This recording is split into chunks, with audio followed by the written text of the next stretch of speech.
ब्रह्ममुरारिसुरार्चितलिङ्गं निर्मलभासितशोभितलिङ्गम्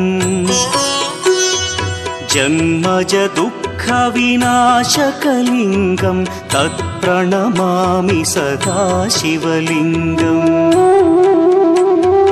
देवमुनिप्रवरार्चितलिङ्गं कामदहन करुणाकरलिङ्गम्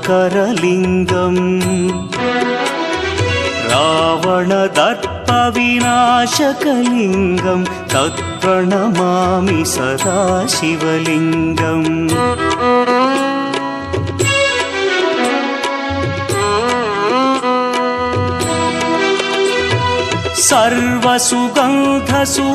सर्वसुगन्धसुलेपितलिङ्गं बुद्धिविवर्धनकारणलिङ्गं सिद्धसुरासुर